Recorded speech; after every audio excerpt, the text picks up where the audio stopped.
Alright, hello everyone, it's Silver Kyle here, and today, that light is super bright. Wow, I'm going to be blind by the end of this video, just in my peripheral vision in the top part and on the right, because that's where the lighting is. Wow. Okay, anyway, I'm going to be doing a video response to one of my favorite gaming YouTubers here, and his name is NintendoFanFTW, so FTW for the win. His name is Jimmy. He's an awesome YouTuber. You can check out his channel right here in the only shadowy part of the video because the camera's kind of hiding it. So Jimmy is right here in the shadows. Not to say he delves in the shadows, although maybe that's where he gets all his awesome powers to create awesome gaming reviews. So definitely check him out. And it's funny because I'm doing a video response to him, who was doing a video response to another YouTuber, Stets2Def, who was doing a summer 2012 backloggery challenge. There we go. And I think it's a great idea for this because I did something similar last year where I did my top 5 backloggery summer games or something like that.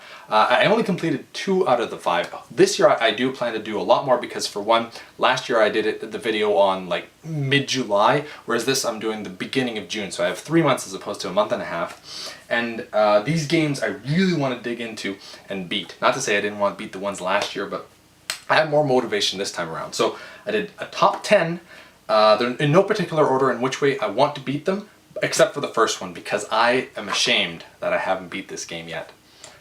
And that's Diablo 3. Yes, my most anticipated game of the year.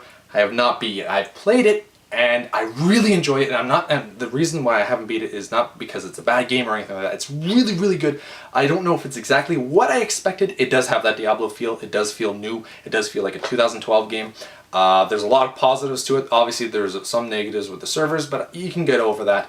But I really don't want to make any judgment to the game until I beat it, and I want to create a new character, a barbarian, because I don't have a barb yet, to play by myself, because that's one of the things that I think held me back from playing a lot of it, is I really wanted to play only when my brother was playing. But now I'm just going to create a barbarian, play by myself, and just really get into the lore and story of the game as I beat it. Next one will be Resistance 3. I picked this one up when it came out in September of last year, and I played the multiplayer. Now, there's nothing wrong with playing a game for the multiplayer aspects of it, but I really want to play the single player because the single player of Resistance 1 and 2 are amazing. And I heard that this one's kind of short anyway. It's shorter than the previous 2, so I think like 6 to 8 hours it takes to beat the campaign. And that's a really good thing if you decide to do this challenge, is to get a few games that will take you a bit of time to chop away at, but also have short ones so you can, play just a few hours and be like, wow, there, I just completed Resistance 3. So you feel more motivated to keep going, and you just, you pat yourself on the back. You're like, I'm so awesome, I just beat one of my backloggery games. So here's one that would take a bit more time to chop away at, and that's Zelda Ocarina of Time for this Nintendo 64. I actually had this one last year that I wanted to beat my backloggery, but I didn't even touch it. I just didn't have the time. But this time, I'm thinking of playing Diablo 3, beating it, 'cause that's one of my things I want to do. Is I can't play it tonight because I have some plans, but tomorrow I do want to put a few hours into it, and I want to beat Diablo 3 within a week from playing it. And Zelda I will start afterwards, kind of in the background while I'm playing other games like Resistance 3 and Gears of War 3, another game that came out in September of last year that I picked up on day one. Only played the multiplayer. I played a little bit of the single player, I believe, and it's good, and I really want to beat it. It's a little bit longer than the Resistance 3, but still under 15 hours, I believe. So that's another short one that I can just feel more motivated. Now the next one is, I've been having this huge Pokemon kick, and it's funny because it started from a live stream that NintendoFanFTW was doing. And that's another thing that he does, is he does live streams every once in a while where you can just kind of ask him questions. And he was talking about the manga that he'd had, and he showed me some of the manga that he had, and I thought they were just so awesome. So I went out and picked out the first 3 of it, and that's Pokemon Adventures.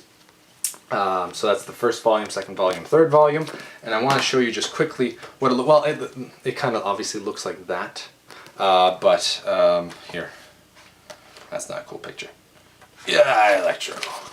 So it's in black and white, but it's really awesome, and it's really entertaining. I finished the first 2 already, so I really want to get into a Pokemon game and actually play it, and that would be Pokemon Soul Silver and Other, which 2 games that I have on the DS for Pokemon. Haven't beat either of them. I decided to go with this one because it's kind of familiar. I have beat the original Silver version that came out like 10 years ago, 12 years ago. It's been a while, so I wanted to go with this one, and I can't wait to play that and beat it. Let's look at another handheld. Little Deviants for the Vita. I picked up the Vita on launch. I played a little bit of Little Deviants, but I haven't completed it yet. And I really want to do that because there's a lot of little mini games and I was really enjoying it. That light and shadow realm really bothers me. Another one that I got has nothing, no relevant. Why did I say another one that I got at this specific time? I didn't pick up Little Deviants and Kirby Mass Effect at the same time. I'm talking crazy talk right now. But I played a few hours of it. I beat the first world and I really enjoy it. And this is actually the first Kirby game I've ever played, so I really want to beat this and then get on to some other Kirby games afterwards once I get rid of a few of the other ones. Mass Effect, the first one, and it is a Platinum Hits. Don't look at that. I'm embarrassed. I can't stand Greatest Hits and Platinum Hits. The covers. But Mass Effect, I actually played a few hours of this, and I'm really enjoying it. I got to a point where I was kind of like, this isn't as fun, because it was like when you're driving around in like a vehicle, and I was like, no, this doesn't feel like Mass Effect anymore, because you're running around and shooting people and talking to people, and one mission you're driving around, and I was like, I don't want to drive around, I want to shoot people and talk to people and get involved in the storyline, but not driving around. I don't know. So that kind of slowed me down, but I do want to beat this because I want to play then the Mass Effect 2 and eventually Mass Effect 3, which came out this year. Okay, 2 more to go. Kid Icarus Uprising, I've played a few hours into it, liked it, but I haven't completed it yet, so I really wanted to beat that. It's another short one.